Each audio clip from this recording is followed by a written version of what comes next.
qui tu donnes ton pouvoir présentement? Parce que reprendre le pouvoir sur sa vie pour soi, c'est en fait de reprendre soin de toi où tu t'es laissé tomber ou abandonner. Comment tu peux le savoir? Est-ce que tu as peur des conséquences quand que tu mets tes limites? Est-ce que tu as peur de déplaire aux autres? Et quand tu es dans un groupe, est-ce que tu vis de la honte? Pour expliquer la honte, c'est le regard que toi tu as à travers les yeux des autres, sans que tu leur demandes, juste toi, que tu te sens peut-être pas à la hauteur. Alors, reprendre le pouvoir sur sa vie va te permettre plusieurs choses. Mais pose-toi les questions suivantes. Dans quelle sphère de ta vie es-tu capable de mettre tes limites? Ça ne sert à rien de gratter des bobos ici, mais je te demande ça parce qu'on va aller voir le bon côté des choses. On va aller renforcer qu'est-ce qui est bon chez toi. Parce que quand tu vas en thérapie, on fait juste gratter des bobos. On ne t'apprend pas à t'aimer. On ne t'apprend pas à te reconsidérer. On fait juste montrer que tu as des difficultés, pourtant tu as des forces aussi. Alors, je repose ma question. Dans quelle sphère de ta vie es-tu capable de poser tes limites? Et quels besoins aimerais-tu combler chez toi? Est-ce que c'est te sentir confiant, confiante, t'exprimer, prendre ta place, prendre soin de soi, te donner de l'importance, te sentir bien, d'être libre, d'être toi-même? Ça peut être un besoin d'être mieux entouré, d'être mieux supporté. Ça peut être un besoin de t'épanouir, d'être plus autonome, d'être plus indépendant aussi. Alors, quels besoins aimerais-tu? Les premiers qui te montent présentement. Et qu'est-ce que tu crains le plus de perdre? Quand c'est sûr que tu as peur de perdre quelque chose, c'est que tu t'accroches à quelque chose. Reprendre le pouvoir de ta vie consiste en 4 choses. Explorer une nouvelle version de ton passé. Si on voyait ça au-delà de la partie blessée, de celle qui est restée avec l'amertume, le sentiment d'être rejeté, d'être triste, de ne pas être à la hauteur, cette partie de toi qui est restée figée dans le passé et qui recherche encore cette validation, cette approbation-là, cette demande d'attention qu'elle, à l'époque, elle n'a pas eu et qu'aujourd'hui, à l'âge adulte, ça vient te chercher encore. Devenir indépendant, indépendante pour t'aimer tel que tu es. Pour ça, il faut travailler à vouloir déplaire aux autres. Parce que c'est continuellement un besoin d'être aimé quand on veut plaire aux autres. D'être aimé, accepté, soutenu, ne pas être tout seul. Mais si tu te mens à toi-même, si tu ne te dis pas tes vrais besoins et que c'est plus important d'aller porter ton énergie, ton aide aux autres, ben là, c'est plus difficile d'être indépendant. Parce que quoi qu'il arrive, quand tu décides de changer, mais tu décides d'agir autrement, de ne plus répondre de la même façon.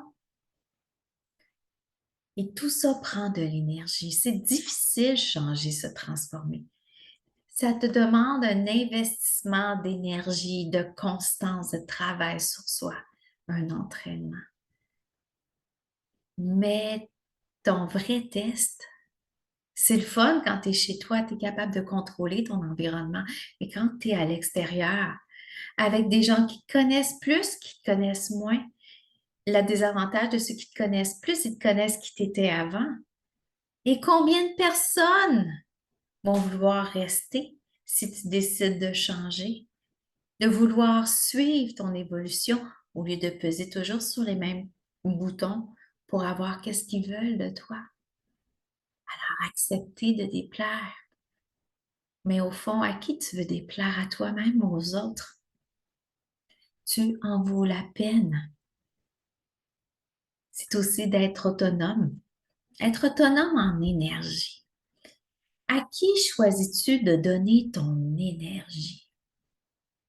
C'est normal que si tu te consacres à ton chum, à tes enfants, à ton travail, et au bout du compte, toi, tu es dans la filière 13, tu n'en as plus d'énergie pour toi. Ben, j'ai pas d'énergie pour prendre soin de moi. J'ai pas d'énergie pour aller m'entraîner. J'ai pas d'énergie pour faire des choses que j'aime. C'est normal. Tes fuites d'énergie ne sont pas à la bonne place. Là, tu vas dire, ben oui, mais je veux pas être égoïste. Il y a deux façons d'être égoïste. Tu as l'égoïste sain et l'égoïste malsain. Et le penchant d'égoïste, c'est l'altruisme. Quand on reste dans un cercle d'égoïsme et d'altruisme sain, l'égoïste sain, c'est celui qui va être en accord avec ses valeurs et que ses besoins sont comblés avant d'aller voir l'altruisme sain. Parce qu'il s'est comblé et son temps, son énergie va être de meilleure qualité envers les autres et vice-versa. Mais quand tu décides d'aller dans le cercle plus grand, donc l'égoïste malsain avec l'altruisme malsain, dans l'altruisme malsain, tu vas tout donner aux autres. Tu vas donner ton temps, ton énergie, ton argent pour en bout du compte te vider et que là, tu vas dire dans l'égoïsme malsain, tout le monde te doit quelque chose parce que toi, tu étais là pour les autres, tandis que les autres n'étaient pas là pour toi. Et tu vas les priver de ta présence, de ton aide et de ton soutien. Alors, choisis la boucle dans laquelle tu veux être l'égoïsme et l'altruisme sain ou l'égoïsme et l'altruisme malsain. Alors, reviens à ton énergie. Comment tu peux mieux répartir ton énergie pour te payer en premier? Parce que l'énergie est comme de l'argent. C'est une énergie, ça circule. Mais il faut investir en soi aussi, comme il faut investir avec l'argent. Et la quatrième, c'est de vivre ta propre vie, de donner la liberté d'être toi. Il est certain que les événements de ta vie, tes blessures du passé, t'ont conditionné, t'ont changé, tu as compensé. Tout ça pour être en sécurité. Si tu mets les autres en avant, c'est qu'on t'a peut-être dit que tu n'étais pas important. Oh, on ne fait pas ça, on partage. Ou quelqu'un d'autre était plus important, donc tu as fait le trop gentil pour essayer d'avoir de l'attention, pour dire, ah, je suis gentil, je suis gentille, donne-moi de l'attention. Et là, tu vas continuer aussi. C'était ce comportement-là aussi à l'âge adulte. Je suis gentille, hein? Aime-moi. J'ai besoin d'attention. Mais au fond de toi, qu'est-ce que tu désires vraiment? Au fond de toi, est-ce que tu t'es collé une étiquette dans le front pour dire je reste comme ça? On m'a dit que j'étais trop gentille, j'étais trop naïve, que j'étais bonne à recevoir, que j'étais une rassembleuse, que j'étais bonne à donner des services, que j'étais bonne à écouter, que je suis bonne à masser. Mais si ça ne tente pas, si au fond toi-même, tu es ailleurs, que ce n'est plus ta mission, que tu décides de, ben, je vais me payer en premier. Au fond de moi, là, ben, je rêve de faire le tour du monde et pas être à la maison en train de ramasser mes amis braillards. Alors, qu'est-ce qui te brûle en dedans? Être dans une relation confortable de peur d'être tout seul. Tandis que toi, tu voudrais être une rockstar, que tu voudrais être chef d'entreprise, mais on veut te garder petite à la maison. Alors, casse ta carapace. C'est qui a à l'intérieur de toi qui crie, puis que toi, tu n'entends pas, tu vois pas et tu veux pas parler. Alors, prends toutes ces considérations-là présentes. Parce que ton passé n'est pas une prison.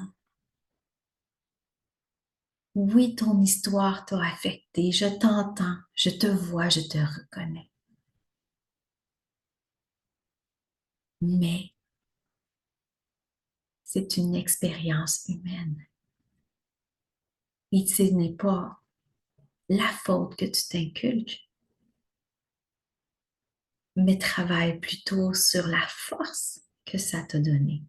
Si tu désires t'élever, mais si tu veux garder l'étiquette, c'est pas à toi que je m'adresse. Si tu décides d'être le leader de ta vie, c'est avec toi que je travaille. Parce que je suis une nerd assumée, une exploratrice de l'humain. Et je me passionne à décortiquer l'être humain, à me renseigner, à me questionner et à chercher comment je fonctionne. Tout que j'adore me questionner comment toi, tu fonctionnes pour faire des liens et pour aller au-delà de ton histoire, aller travailler dans tes sensations, pour tranquillement les désamorcer, que tu puisses les reconnaître et tu dis, viens prendre un café avec moi, j'ai besoin de te parler. Tu n'as plus l'effet de dangerosité que quand que moi j'avais 11 ans, que quand j'avais 6 ans. Je suis une adulte qui est capable de m'occuper de moi. Alors, si tu décides de reprendre le pouvoir sur ta vie, au début août, je vais relâcher une série de méditations, 2 catégories. 3 méditations pour les néophytes, donc les débutants. Juste t'habituer à te sentir confortable dans l'inactivité. Ça va être des choses très, très simples. Et dans l'autre, tu vas avoir les 10 méditations pour reprendre le contrôle de ta vie. Pour refaire ce chemin-là à l'inconscient, pour t'amener à rebâtir ton intérieur pour faire briller à l'extérieur. Et bien entendu, il va y avoir un ensemble pour les deux. Alors, dans la description, je te laisse une petite feuille prise de conscience et un résumé de cet entretien que j'ai avec toi aujourd'hui pour pouvoir réfléchir. Et si tu désires aller plus loin, je te laisse un autre lien en dessous pour le formulaire que tu restes informé à propos des méditations qui vont sortir au mois d'août à petit prix. Alors, bienvenue dans ton sanctuaire, ton œuvre de paix et de réconfort. Et namaste.